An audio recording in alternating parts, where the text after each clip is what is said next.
Hello everyone, welcome back to my channel. कैसे हैं आप सब। तो आज है नवरात्रि का अष्टमी। तो आज के दिन हमने क्या क्या किया ये आपके साथ शेयर करेंगे। ये ब्लॉग मैंने शाम से बनाना स्टार्ट किया था, तो शाम का रूटीन हमारा क्या रहा, कैसे रहा, तो चलिए देखते हैं इस वीडियो के ज़रिए। शाम को पहले सबसे हमने की पूजा, दिया बाती प्रसाद करके हमने जो दशांग का हवन होता है वो लगाया, और फिर उसके बाद हमने पढ़ी किताब पढ़ने के बाद हम आपसे मिलते हैं। बने रहिए वीडियो में।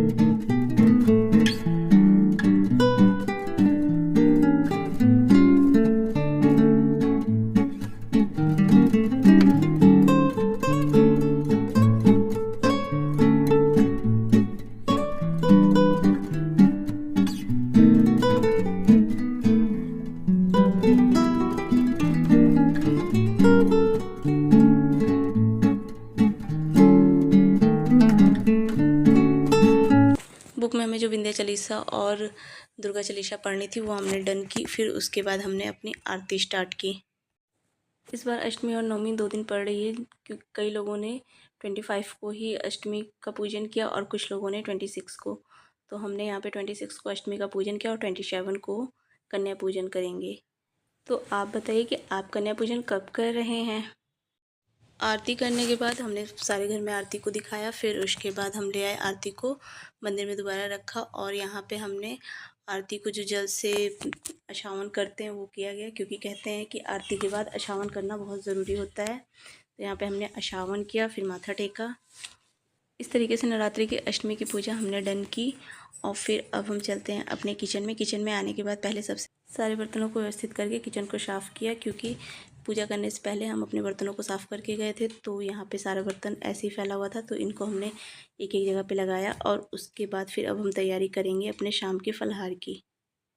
सबसे पहले हमने आलूओं को रखा उबलने के लिए। फिर उसके बाद गैस पे चढ़ा दी कढ़ाई में बनाएंगे हम साबूदाना। यहाँ हम दुकान से कुछ सामान लेकर आए थे, उनको लाके किचन में रख रहे हैं। फिर आलू हमारे हो चुके थे इंडक्शन पे, तो हमने पहले इंडक्शन पे से आलू को उतारा। फिर उसके बाद इंडक्शन को हमने गैस से दूर किया, क्योंकि इंडक्शन पे जो है दूध गर्म करना है सुबह की दही के लिए। तो हम जो भी खाना बनाएं गैस पे वो दूध में ना छीटा पड़े, इसलिए हमने इंडक्शन को थोड़ा सा दूर कर दिया है।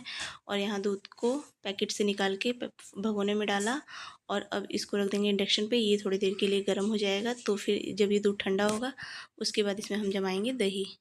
यहाँ कटोरी में हमने साबूदाना ले लिया, जो कि इस टाइम साबूदाना बनाएंगे व्रत के लिए। फिर हमने कढ़ाई में डाला घी गर्म होने के बाद हम डाल देंगे अपने साबूदाने को।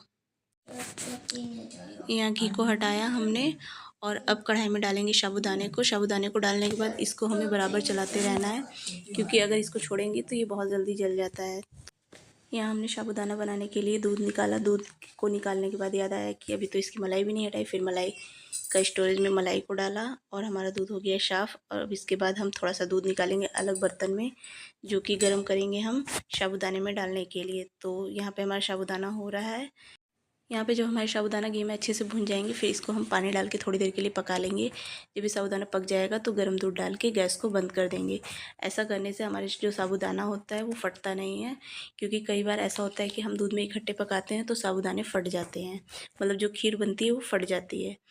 हमारे यहाँ इसी को ही साबूदाने की खीर कहते हैं। अगर आपके यहाँ अलग तरीके से बनती है तो हमें कमेंट में ज़रूर बताएं, और इस साबूदाने की रेसिपी चाहिए तो कमेंट करें, हम इसकी फुल वीडियो जल्दी ही लाएंगे। और यहाँ पे हमने दूध को आधा एक तरफ निकाल लिया है, और इसी दूध को हम गर्म करेंगे और अपने साबूदाने में डालेंगे। जब तक इधर साबूदाना पक रहा है तब तक हमने सोचा आलू भी छील लें फटाक से। तो यहाँ हमारे आलू छीले जा रहे हैं। व्रत में साबूदाने को कई तरीके से खाया जाता है, जैसे कि साबूदाने की पूड़ी, पकौड़ी, टिक्की, खिचड़ी, तो ये सब बनता है। अगर आपको किसी भी चीज़ की रेसिपी चाहिए तो आप हमें कमेंट में ज़रूर बताएं, क्योंकि चालू होने वाला है बड़े मंगल और जो है सावन की सोमवार। तो आपको इसमें जो भी रेसिपी चाहिए होगी हमें कमेंट में ज़रूर बताइएगा। हम जल्द से जल्द आपको हर रेसिपी की वीडियो शेयर करेंगे।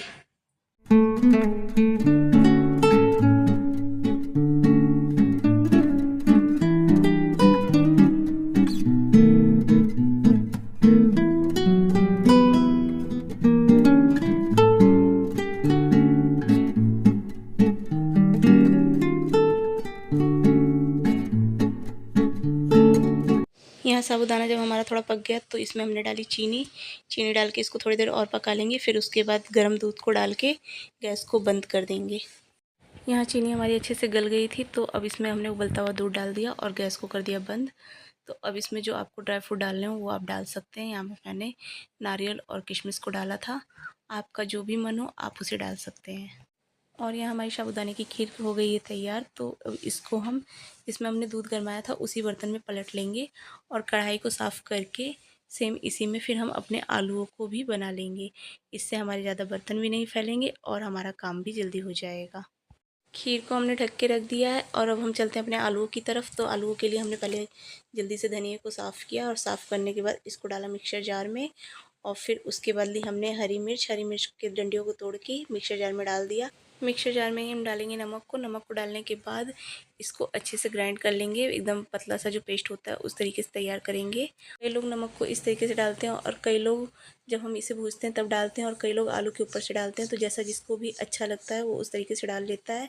अब यहाँ पे हमने इसका पेस्ट तैयार कर लिया है। उसके बाद हम चढ़ा लेंगे अपनी कढ़ाई गैस पर। कढ़ाई को गर्म होने के बाद डालेंगे रिफाइंड। आप चाहे तो इसे घी में बनाएं या फिर रिफाइंड में बनाएं। यहाँ पे सरसों के तेल का यूज़ नहीं करना है क्योंकि व्रत में सरसों का तेल यूज़ नहीं किया जाता है। जब तक हमारा तेल गर्म हो रहा है तब तक हम अपने आलू को काट लेंगे और तेल को गर्म होने के बाद डाल देंगे हम अपना पेस्ट कढ़ाई में पेस्ट डालने के बाद इसको जो मसाला उसमें मिक्सर जार में रह गया उसको चम्मच की हेल्प से निकाल के कढ़ाई में डालेंगे और मसाले को थोड़ी देर के लिए भूज लेंगे। मसाले ज़्यादा तो कुछ है नहीं, धनिया और मिर्च है तो इसको भूनने में ज़्यादा टाइम नहीं लगेगा। भूजते ही हम इसमें डाल देंगे अपने आलूओं को डालने के बाद जो हमारे आलू साबुत रह गए थे उनको भी हम कट कर लेंगे क्योंकि आलू जब ज़्यादा होते हैं तो नीचे कुछ ना कुछ रह ही जाता है। तो उनको हमने कट किया और कढ़ाई में इसको अच्छे से मिला लिया। अच्छे से मिलाकर भूज लेंगे और उसके बाद जो है हमारा जो फलाहारी नाश्ता है वो तैयार हो गया है। तो पहले सबसे प्लेट हमने माता जी की लगाई जो कि भोग की प्लेट लगती है। इसमें हमने रखा आलूओं को और अपने साबूदाना को।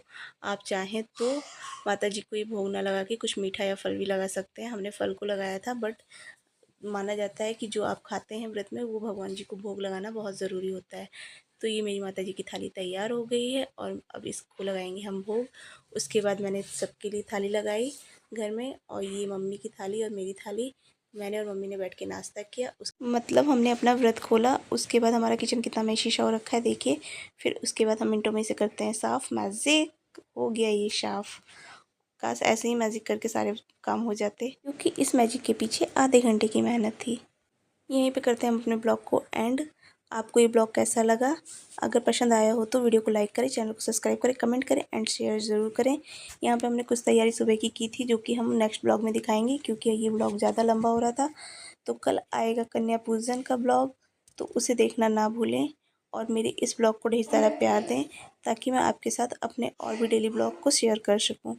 Thank you for watching. मिलते हैं कल की वीडियो में।